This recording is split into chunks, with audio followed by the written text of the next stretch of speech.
Welcome to the Leadership in Land podcast, where we talk about what actually moves the needle in the land business. This show isn't about get-rich-quick schemes or magic mail pieces. It's about leadership, systems, decision-making, the stuff you figure out after your third or fourth pricing mistake, or maybe your first "this deal looked great on paper" moment. Tune in with me in the episode today, and let's dive right in. You're listening to the RE Tipster Podcast Network. Okay, so quick question for you. Have you heard of our Skool community? I just want to make sure to invite you to check that out. If you're listening to this episode, it's actually kind of old, to be honest with you. And so if you want our latest, if you want our greatest content we're putting out, real conversations about leadership, decision-making, building a land business that actually works in the real world, get inside our Skool community where you get access to the free leadership course, plus bonus episodes, discussions, and insights that honestly just don't make it onto the podcast. So if you're serious about this, you want to learn more about leadership, get in the community, check it out, leadershipinland.com or skool.com/leadershipinland. All right, let's get in the episode. Hey everyone, welcome to this initial episode of the Leadership in Land podcast. I am your host, Dave Denniston of Generation Family Properties and the Land UnConference. I am honored to have with me a very special guest on this podcast. I want to talk a little bit about leadership in land, kind of why we started this thing, why I started this thing, and about our business and where we've been, where we're going, some struggles that we're having in kind of this general overview. In future other episodes where we talk about our business, we might get into more specific areas and wins and struggles along the way. And I am honored in this episode to have my partner with Generation Family Properties, Eric Wong, hanging out. Eric, what's up? Hello. Nice to have the time here and to share some thoughts, and I hope I can add some value, at least a little bit. Absolutely. Well, I'm so grateful for you and grateful. You're a virgin podcaster today, my friend. We're breaking you in, and Yep. There's no turning back. Yes, I don't normally come on podcasts, but for you, Dave, I'll do it. So I'm glad to be here. Awesome. So let's just give everyone I call you the ghost because you're kind of hiding in the background a lot of times, and this being your first podcast, people probably have no idea who the heck you are, and some people may not know who the heck I am. So why don't we just give kind of a very short version of how we each got into land, how we met, and the evolution of what we're kind of doing in Generation Family Properties. So, sir, what do you think? You want to start or should I start? Sure, yeah.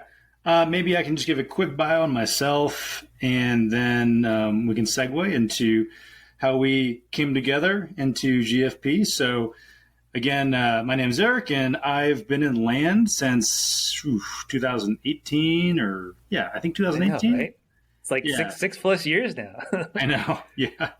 I think shortly after you, and I remember we got started close to the same time, but you were ahead of me a couple months, Dave, I believe. But I had actually first dabbled in real estate back in 2010. And I remember thinking, you know what, I should be an adult and I should probably buy a house, and didn't know a thing about real estate.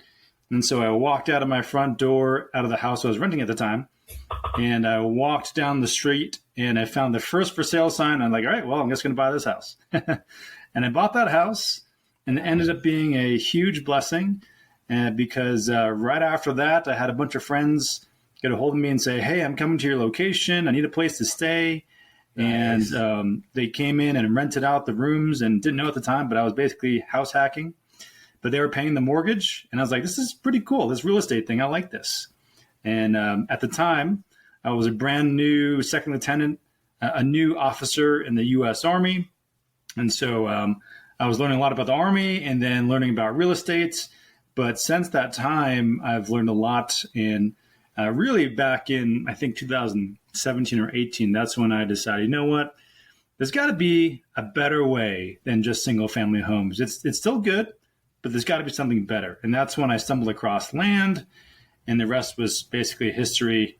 Since then, I've also dabbled in short-term rentals, fix and flips, burring, for those who know what burring is, tax liens, a whole host of different real estate adventures. But I will say land is my favorite out of all the different ventures. And partnering with you, Dave, has been an excellent adventure, well worth the time and effort, the blood, sweat, and tears. So thanks for the partnership, Dave. It's been a lot of fun. And to kind of segue into how we came together, again, I think back in 2018, around that time frame, I think we were both kind of starting and learning and just investing in the small desert squares in the middle of nowhere and figuring out how to make this into a business and how to build a team and how to automate stuff and delegate stuff and all the pros and cons that come with that. And, frankly, I'll say this publicly and on record, but I was chasing your coattails, Dave, pretty much the entire time. And, for those listening, Dave is a wealth of knowledge and wisdom, and he's been just pumping that out to everyone, and I've been benefiting from that. So I think, since that time, we just did more and more deals together, and I was just trying to keep pace with you, Dave. And eventually, I think we said, I don't know, how long ago was that? Like a couple of years ago. What was this? Maybe 2020 or so? Maybe 2021. I forget the exact year. But we decided, you know what? We're doing so many deals. Why don't we build a business together and partner together in a business that became Family Freedom Lands? And that had its own degree of success, but still basically mostly desert squares out there. And then was it earlier this year we decided to merge that into GFP? Yeah. Like January, we really started that process. Mm-hmm. Yeah. So that's a quick rundown of the history. But for all intents and purposes, for those listening, I'm pretty much a student of Dave. I'm just blessed to be his partner. So.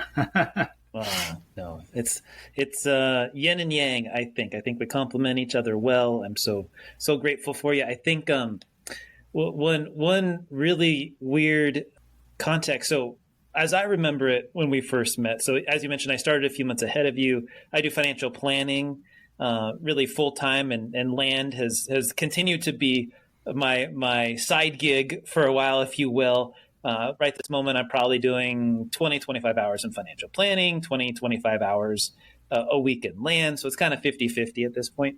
And I grew up in California. You grew up in California. And we went through the Land Geek program when we were going through it. So I started a few months ahead, as you said. And one of the things that the Land Geek program teaches as a good way to sell properties is to wholesale, meaning their definition of it, you're selling property to someone where hopefully they can at least double their money. At least that was the model at the time. I have no idea if it's changed over the last 6-7 years since I haven't been involved with it. But I ended up posting on like the Facebook group of, hey, I'm looking to sell these properties. And you responded, and you have this like kind of weird symbol like on your thing. And I happened to notice that you were from San Ramon, California, where I had gone to junior high. And I was like, I was there for about 2 years. I wonder if he knows this guy. And so told it was your brother. Of all people, your brother and I were good buddies for a couple of years. And I remember seeing you at your house when you were much, much smaller and younger for briefly a moment. I never really hung out at your house that I remember anyhow.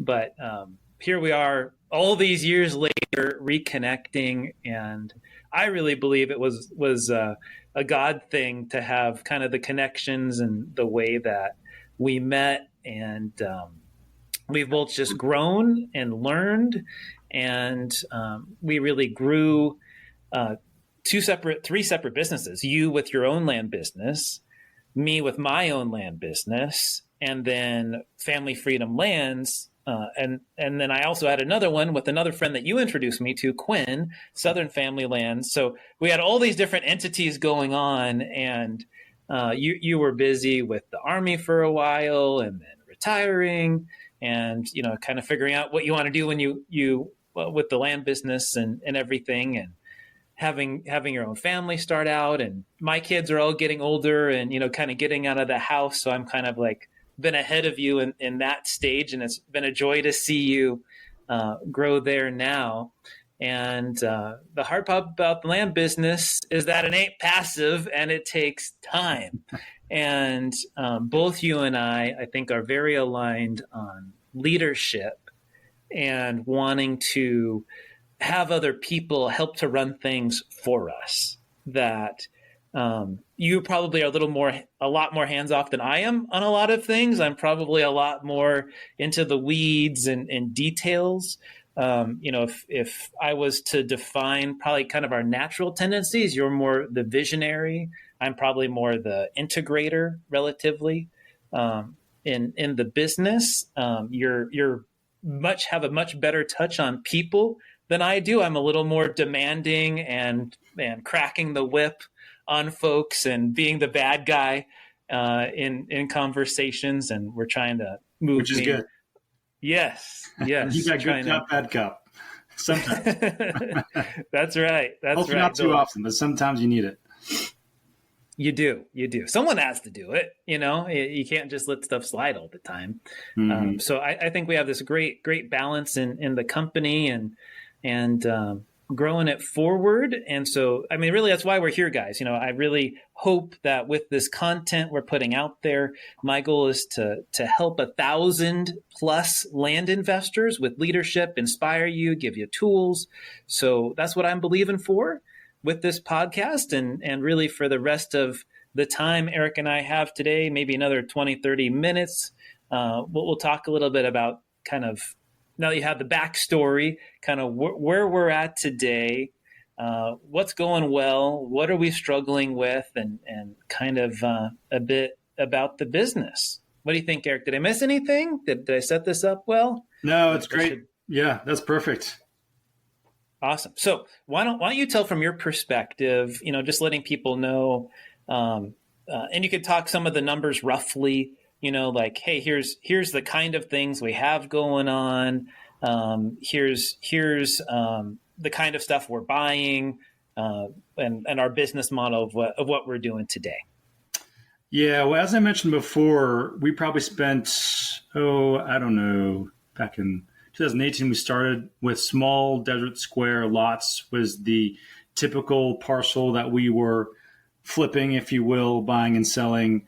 And really wasn't until, last year or earlier this year where we started to shift. No, actually, this was after one of the land UnConferences, I believe. So maybe 2 years ago now. Man, I'm pretty bad with time, if you guys can't tell already. But so maybe about 2 years ago, we started to have a conversation about maybe we need to explore bigger size deals and lots and parcels. And I've heard a couple of different names for that specific strategy. I've heard the blue ocean strategy. I've heard bass boats, because typically the cost of these properties is equivalent to a bass boat. I don't know who came up with that analogy, but I like it. It sticks in my mind anyways. But higher price point properties, but that still have a good amount of demand, but are still, out of the public eye enough where you don't have a lot of competition. So it's kind of a sweet spot still. But because it's larger, higher priced, you can typically get a lot more revenue in one deal, vice, you might have to do a couple of different deals or maybe 8 different deals just to equal one deal in revenue size, that is, when you're comparing the desert square tiny lots to what we're currently moving towards right now. So that's where we're moving towards, and I'd say it's been an adventure, and I think definitely some things that we had to learn the hard way, some things that we had to overcome as we went. So I'm happy to dive into any of that, if any of that can be helpful to the viewers. But it's been a great transition. I can say that well worth it. but it did come with its own sacrifices to get there. So I don't know.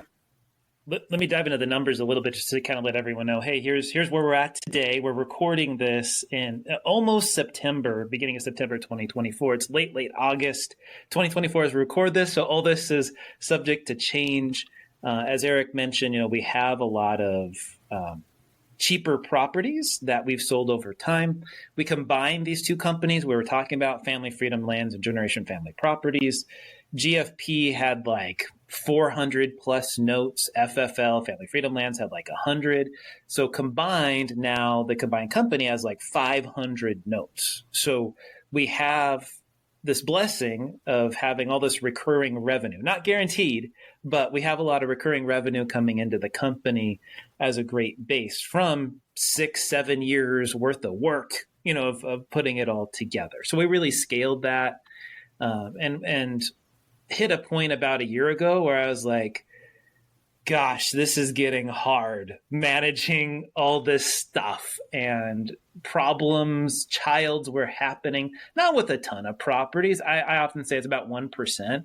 So there's problems, with about 5 on average, where someone is building on the property when they shouldn't. Someone left junk. Someone refuses to leave a property. Someone, has been paying for 2-3 years and all of a sudden ghosted us. Just stuff like that where it gets to be big headaches, or maybe some paperwork was done wrong originally and now something has to go through probate. Stuff like that just gets to be annoying and solvable, but leads to more and more headaches.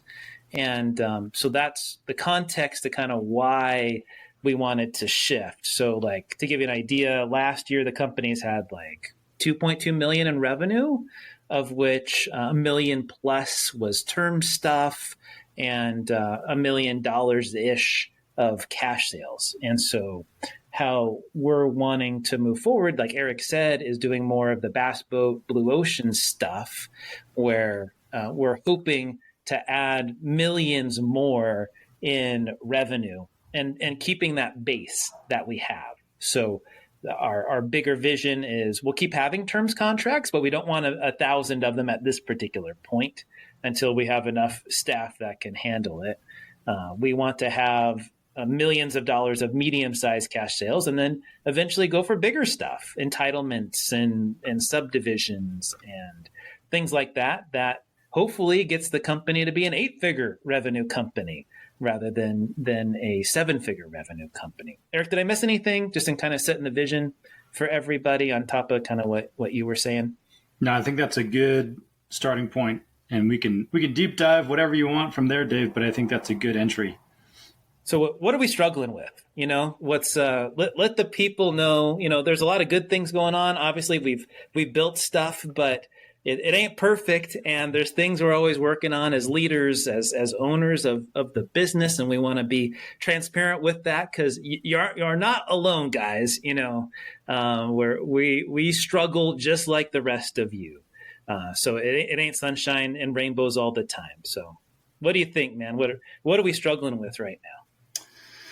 Well, I think there's probably different levels of struggle. I think I like to look at most things through a simplified lens, and I look at really what our strategy is and our direction is in the lens of 3 different categories. So I like to break it down. I use some military terms because that's just how my mind thinks. And so I think big picture, we have a strategic vision, and you kind of outline that, where we are and where we're going as far as revenue and as far as the size of the company. And I think we have some operational challenges, and that's kind of the mid-level management, as I say, and making everything run efficiently and smoothly and making sure all systems are a go. And then we have tactical issues. That's just like day-to-day stuff. And we have issues with different team members doing X, Y, and Z, or not doing X, Y, and Z, and I call those tactical issues.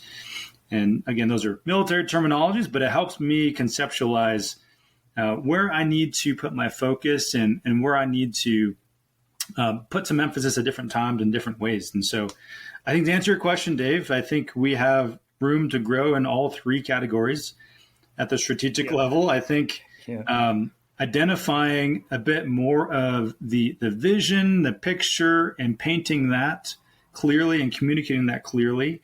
I think that's something that probably most land investors and frankly, probably most real estate investors in general probably struggle with, because it's just not something you think about when you think land or real estate.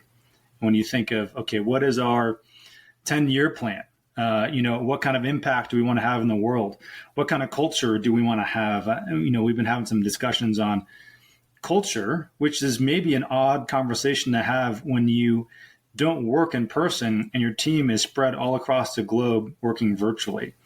Yeah. And, believe it or not, there is a culture, and that culture is important, and it does impact the results. It does impact the destination of the company. And even though it's digital and virtual, culture is important. But, how do you shape culture when everyone's just staring at a computer and not actually interfacing in person every day? So that's a pretty big challenge, I would say, at the strategic level. At the operational level, I would say we are really trying to empower our managers to kind of step in and frankly, not just be managers, which I define management basically as making sure tasks get done. That's really important. But when you talk about leadership now is something that can overlap with management, but typically that is taking a lot more ownership, initiative, being a lot more proactive. It's taking a hold of the vision and running with it, and taking responsibility for the results thereafter. And so we have some great managers on the team, and they are awesome. I'm so thankful for them, and they do such incredible work. But I think now we're going into a season where we're trying to give a mindset shift to the management team. How can they take ownership more of different aspects of the business and not just be told every day what to do by Dave or by Eric?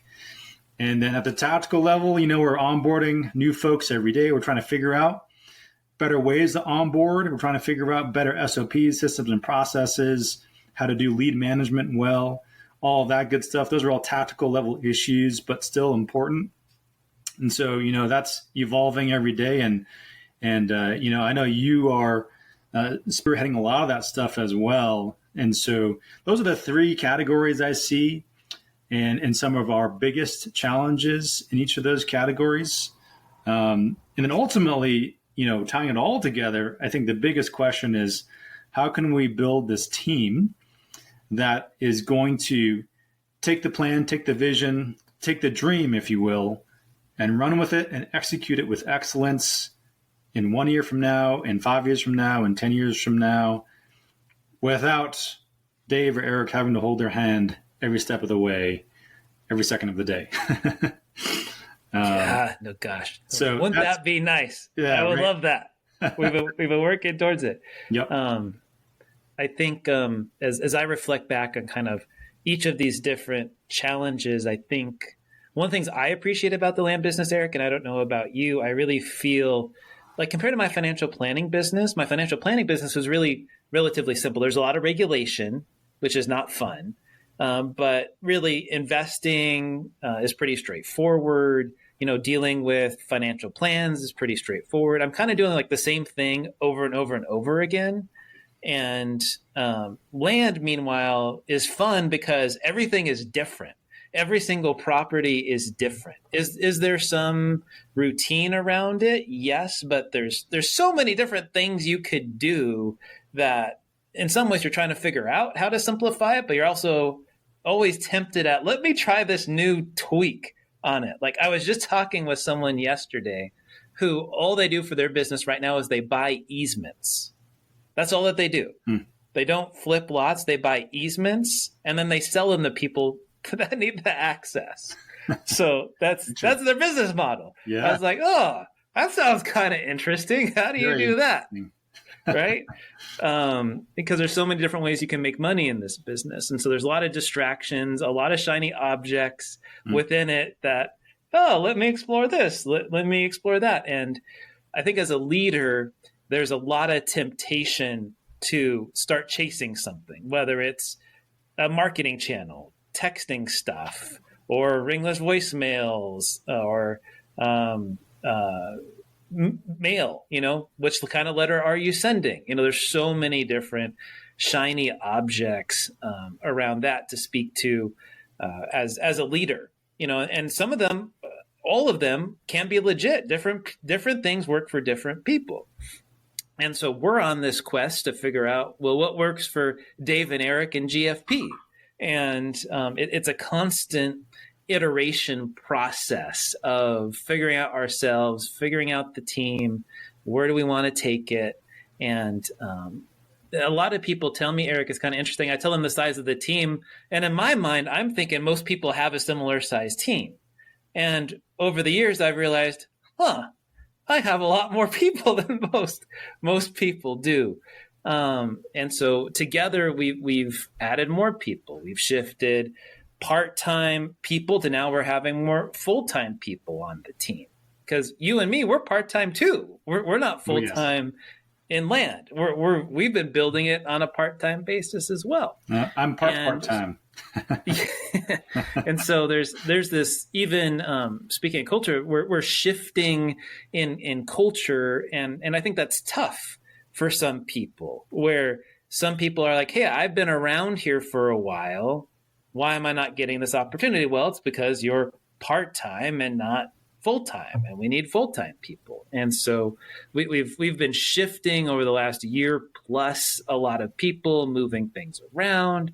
And it's been hard, as we explore each of those different areas that you're talking about. Quick story for everyone. So a year plus ago, about a year and a half ago, GFP started and FFL2 started mailing more expensive properties. And so we knew in concept, we should be able to get this done, right? And we've been successful doing things this way before. So let's apply the same way we've been doing things to this other thing. Because people often say, just add a 0 to it and keep doing the same thing and you'll be successful. And man, we ran into just a brick wall of failure in a number of different ways. There were successes. Last year, GFP bought and sold its most expensive property. Bought for $80, sold for $240,000. FFL, I don't remember how many mailers were sent out, Eric, in 2020, late 2023. 50,000 or something? We didn't buy a single property from 50,000 mailers. I was pissed. I was like, what the heck?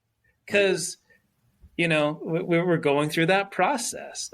Curious to hear your thoughts on 2023 and going through some of the frustrations and the shifting. What was that like for you from your perspective?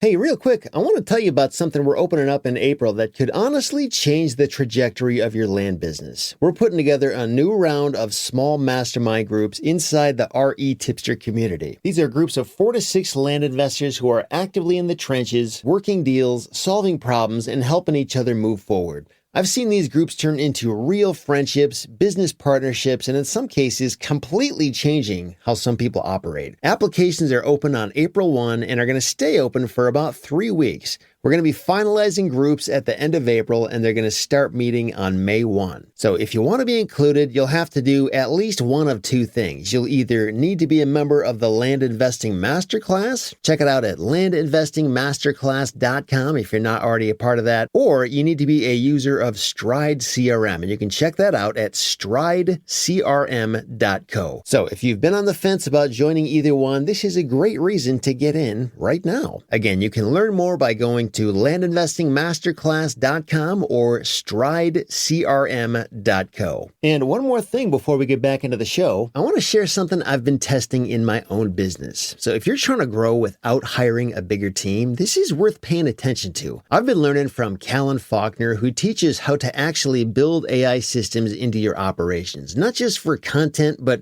for things like follow-up and internal processes. And one of the things I implemented this past fall that I learned directly from her is called the Brand Guardian, and it's helped me keep everything consistent without having to oversee every detail myself and without having to hire another person. It genuinely changed how I think about scaling. And the cool thing is, she's actually running a live training called the Effortless Business Bootcamp, where she's going to walk through a lot of this stuff step by step. If you sign up through the RE Tipster affiliate link, I'm also going to host a private group call where I'll show you exactly how I'm using this in my own business. You can only get access to this if you sign up through my link. And good news, this bootcamp is not expensive at all for what you're going to get. If you want to check it out right now, you can go to retipster.com/A2A. Again, that's retipster.com/the letter A, the number 2, the letter A.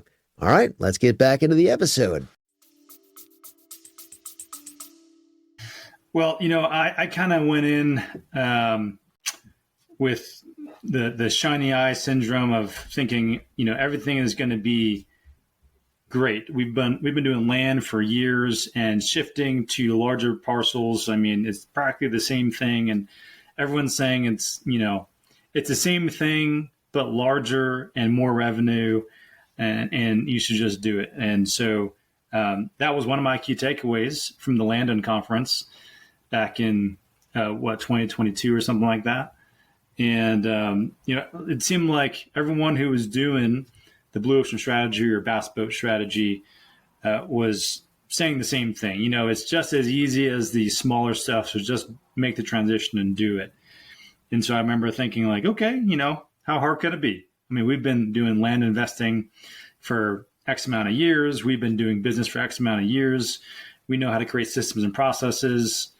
I feel like we're pretty good at that. So turn on the mailers, turn on the systems, turn on everything that we thought would bring in those mid-sized properties, and then crickets. And I remember thinking like, did we make a mistake? Was this the wrong move? We're already making, pretty good profits and revenue in the smaller parcels, and now we just dumped in thousands and thousands of dollars into this new strategy that's not getting anything. Should we continue this, or should we double down on what we know and what we're already good at? In hindsight, I'm glad that we stuck with it, but I remember kind of questioning, like, man, what are we not doing that others are doing, and should we continue this? I remember thinking that if I were starting land and just going into the blue ocean strategy, the mid-sized properties, and we had done what we just did, I might have quit land altogether. Right? Yeah, no, totally. I totally agree, right? Like, I mean, literally, we invested tens of thousands of dollars into mailers and got nothing. It was so frustrating. Yeah. Totally. Oh, yeah. Yeah. So fortunately, I had been through a number of dips already in the land. I know, any kind of real estate investing or land, it's a stair step up. So you're going to have dips, you're going to have ups and downs. So I kind of knew, okay, this is probably a dip, so let's just ride it out. But it was a pretty big dip, at least revenue-wise or finances-wise. Right. Well, and I mean, luckily, neither you and I needed money from the business. GFP, I've been drawing money out there, and there's a lot of taxes because making dough from it. So I need money out of the company to pay for taxes. But FFL, like, it wasn't. It was painful, but it didn't affect our everyday life.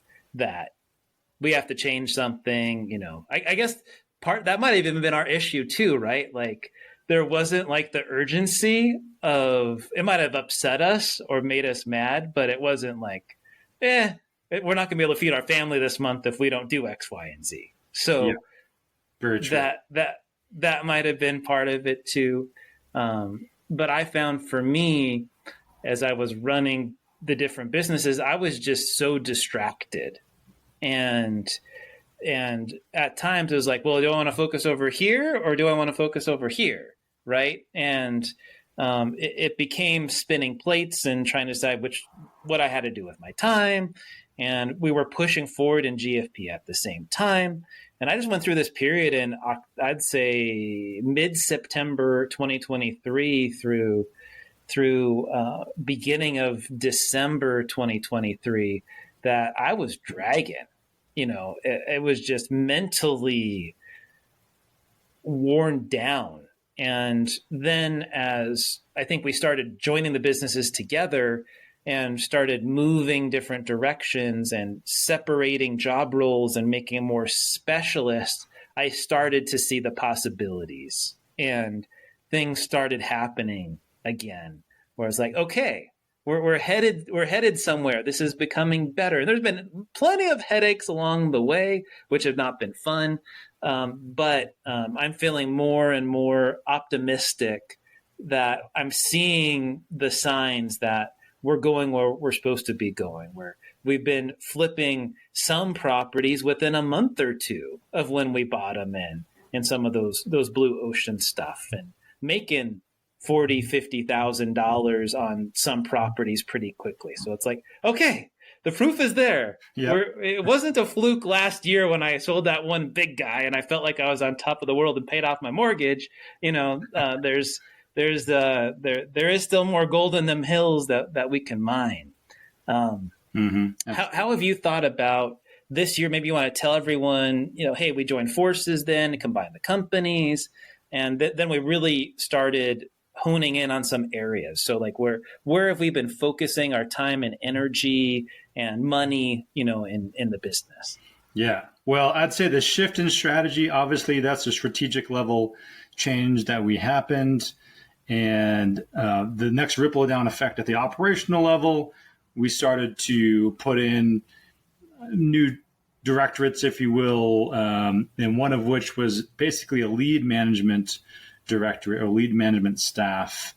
And then the tactical level, we had to figure out, okay, are we doing the everyday functions for lead management well, which basically that's the top of the funnel, right? If we get leads coming in from mailers or from cold calling or whatever, well, they only get engaged if the lead managers engage them. And if they're not engaging them well, then might as well not even mail or cold call because those leads are going to go nowhere. And so I think we put a lot of time and effort into making sure the top of the funnel was healthy and doing the right thing. And we had the right people in the seat at the top of the funnel for those lead managers. So I think a lot of time and effort went into that to figuring out, okay, is the funnel working? And specifically, are the lead managers at the top of the funnel bringing in what we need? And from there, we can bring it to the acquisitions manager. They can close it, they can sell it, and then we do our thing in the back end, which we already know how to do. So I think a lot of emphasis has gone towards kind of reorganizing and building out some of these different functions. But specifically, I think a lot of time and energy has gone to the lead management function within GFP and really refining that and honing that. And I think I personally underestimated how much time and effort and energy should go into the top of the funnel like that. I think previously I had envisioned like, well, how hard can it be? You just ask them a couple of questions to qualify them. And if they're interested in selling and if we're close to the price point, okay, great. Send them over to the acquisitions manager. Shouldn't be that difficult. But I'm realizing now that, man, this is really, truly an art and a science. And if you don't have that art and science down at the top of the funnel, you might be getting a fraction of what the funnel could be producing.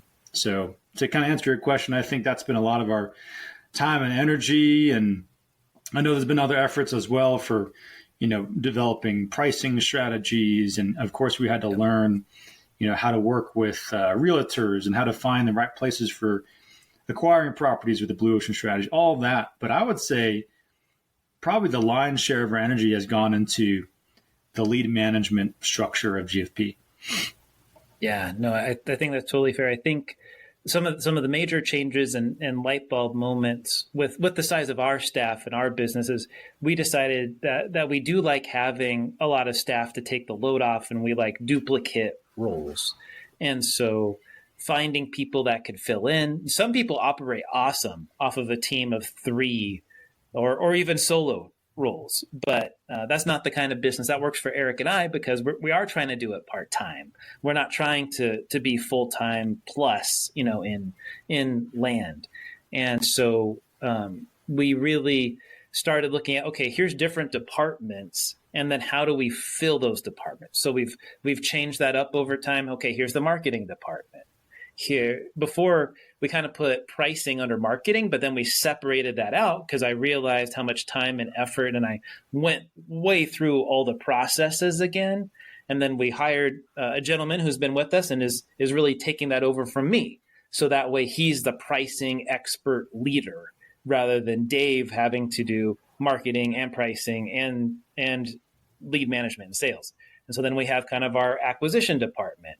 And so we've been filling seats for lead managers to try and do what Eric was talking about earlier. And then now we have a part-time acquisition manager. We're trying to find a full-time acquisition manager that will do some lead management. So we're shifting more into specialized roles. Before, we had one person doing all of those things, basically. And so they would be assigned geographic regions, and we would split it up among a couple people, but they were doing a lot of different things, and they were very shallow at that thing. They weren't deep in kind of one area, which hurt us. We getting all these leads coming in. Well, then they're not being responded to. They're not being followed up with, because that person was doing like 15 other things that were on their plate. And so they just didn't have the time to get to it. And so like Eric said, we've been really focused top of the funnel, because, hey, if we can get the top of the funnel, that then has a waterfall effect to the rest of the business, right? If we have the right amount of leads, those leads are being followed up with, we're setting appointments, that then leading to acquisitions and then dispositions. So we're constantly honing, tweaking, looking. We're working on AI related stuff now to help with systematizing and training, and we're excited for a number of those different initiatives that we'll be sharing with y'all and our journey along the way, which is bumpy, but that we're working towards building something that will outlast both of us, hopefully, in bringing on people that are going to be CEO and COO. And Eric and I can sit on the board of directors and be involved as much or as little as we want to be in the business in the future. That's the goal. Yep. Mm-hmm. That's the goal. And I think we've been great at working towards that. Say, hey, we're going to hire this person. We've been hiring the person, to fill the seat. Even in this year, which most land investors I think would agree has been a hard year. Stuff is not moving as quickly. It's harder to buy properties. We're doing this in a tough year, and I feel really, really proud that we've adjusted and trained and really put in some great building blocks. I think for the future. So I'm really, really excited about where we're going. We ain't done yet. We got a lot of room to grow and things to learn. But man, I'm stoked just thinking about what the future may hold. Yeah, I agree. And honestly, in this moment, I'll take my hat off to you, Dave, for really recruiting top-notch talent and not settling. I really think that a lot of our success in this year, when it's been a challenge for so many investors, has been because we have team members that are truly invested in care and who are trying their best. And they went through a screening process. And frankly, I know you created a lot of that screening process, Dave, but it was really well done. And so I think through the Rolodex of team members that we have, from our managers on down, and I really am happy with the team that we have. Always room for growth, of course, and myself as well. But I really do think that all the team members really want to win. I think all the team members really want to go the distance. They want to see GFP succeed. And so they're putting in a bit of ownership, maybe not as much as you or I, Dave, but they're still putting in some ownership to some degree in their various tasks on the day-to-day basis. And I think it shows. And so at every turn and every corner, anyone in the process, whether it's a seller, if it's a buyer, if it's a realtor, whoever it is meeting excellence.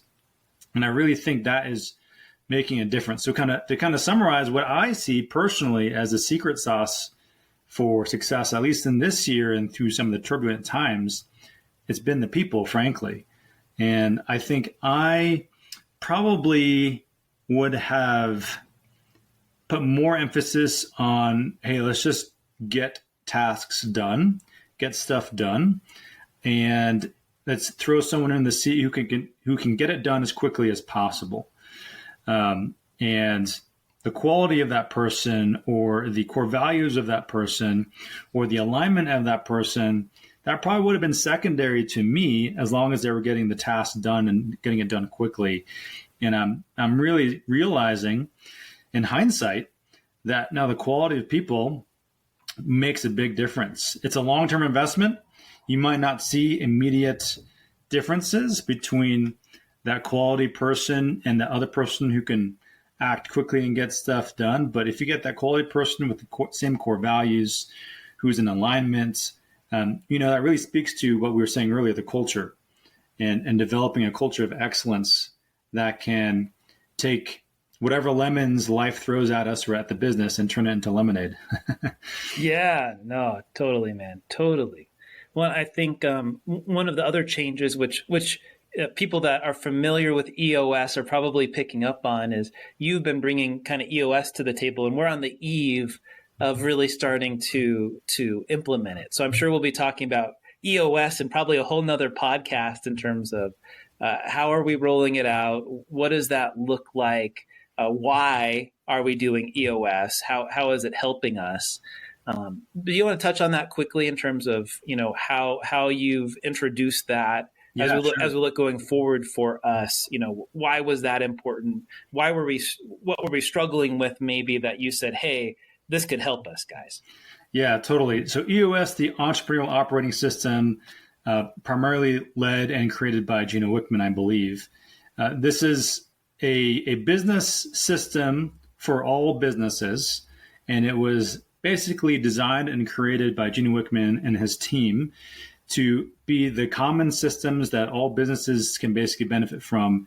And if you implement these and optimize these systems, then essentially it will build a team that takes ownership of the company, of the culture, of the direction, of the results, and continues to grow that even without the owner having to push and prod every single day.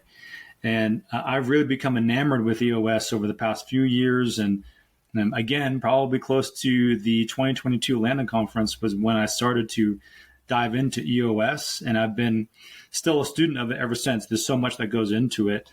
But essentially, EOS connects those three levels I talked about: the strategic level, the operational level, and the tactical level. So many investors, or just frankly business owners, spend so much time at the tactical level. Just, hey, what fires do we need to put out today, and what tasks need to be done, and what things do we need to do to keep the lights on, which is important, especially in the beginning startup stages.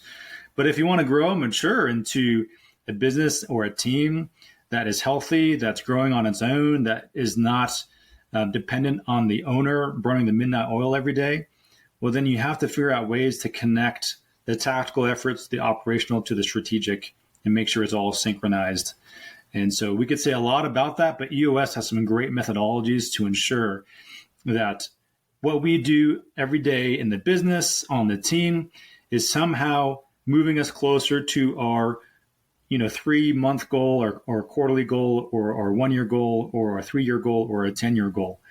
And it's all in sync. And it's not, if any action that any team member does is not helping us get to our 1-year goal or 10-year goal, then they shouldn't do it. And if that team member is not also in alignment with our quarterly goals, or our 1-year goal, or a 3-year goal, they probably shouldn't be on the team. And so there's some great tools, great systems that EOS teaches to help bring the team into alignment, to help find those quality people, to ensure you have the right systems running so that the team runs the business, not any one individual owner or a few owners. And it makes everyone much more happy.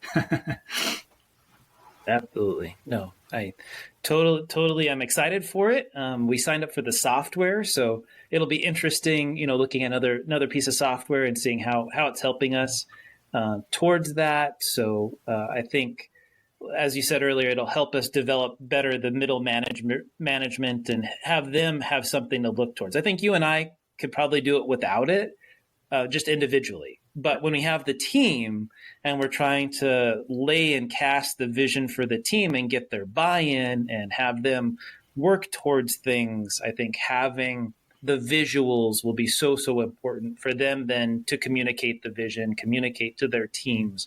As I said, we're developing different departments. And so having each department head really taking the reins and taking ownership. And one of the things I don't hear about of land investors talking about, which you and I are very much on the same page of, is we're excited next year to offer the opportunity to allow some of our best people buy into the company, so that not only are they buying into the vision, but they can actually own a piece of the company. So any thoughts on that, and kind of what you're hearing from other people and how we're trying to do that differently and whatnot? I think that's a big component, is getting buy-in both literally and figuratively from everyone on the team. And I think EOS would teach, and I'm, again, a big advocate and proponent for EOS, but EOS would teach that ideally everyone on the team, all the way down to the janitor, if you will, so to speak, has buy-in, and they have ownership of the vision and direction of the company. They believe in it. And that's very challenging to do when you're talking about a virtual business where everyone is spread out. You've never maybe met in person, or maybe you only met a few people in person. It's also challenging when, it's something that you don't directly see the benefit of some abstract, feel-good cause. So it's easy to rally around a mission or a purpose like the Salvation Army or the Red Cross, where you're helping people. But, when you're doing a business and you're buying and selling land, and a lot of people don't care about land, frankly, they could take it or leave it. It's kind of hard to build buy-in into that. And so I think that's really one of the biggest challenges, but I think it's well worth pressing into, is how do you get team members to have ownership of the vision, of the direction, of the culture, of the team. So it's not just Dave and Eric's business, but it's our business collectively. So I think giving them opportunities to buy in is huge and fantastic, especially for the managers and those who are performing well. I think giving folks opportunity on the team to help craft some of the vision, some of the directions, some of the goals, that's going to be great as well for fostering that buy-in. Having a voice in, where do we want to take this company? What kind of culture do we want to have? What do we want to do so that we are showing up to work not just to make money or get a paycheck, but also to enjoy our time in what we're doing and who we're doing it with. So again, big challenges in a virtual environment, in a virtual business. But I do think the key to success, to reaching those upper echelon goals that you named off earlier, Dave, is going to be creating that buy-in amongst the team. And that's going to require leadership in the land business. So, yes, yep, it's a good discussion to have. So we're on the journey, guys, with you as well. We're not at our final destination. We're gonna keep reaching and growing, and we would welcome your thoughts. If you're a land investor and feel like you have something to share about leadership, would love to have you on the podcast. Would love to have you at some of the UnConference future events. We'll be hanging out and doing fun stuff all over the country and even the world. And we're grateful for you, and we look forward to collaborating with you. Eric, any final thoughts on this first podcast? No, I'll just say big picture for whoever's listening. This topic is probably very abstract and at times might seem maybe a little too esoteric for those land investors or real estate investors that are just like, tell me how to do tactical stuff. Tell me what mailers to mail, what letters to put in the mail. Give me the script for the lead managers. Like, those are all important tactical things that can be discussed. But these high level things, like how do you shape the culture, the environment, how do you build ownership? That, I think, is truly the difference between going from good to great. So I just want to encourage those listening, spending the time to think about these big picture things and to slowly implement them in your team is well worth their journey. Love it. Love it.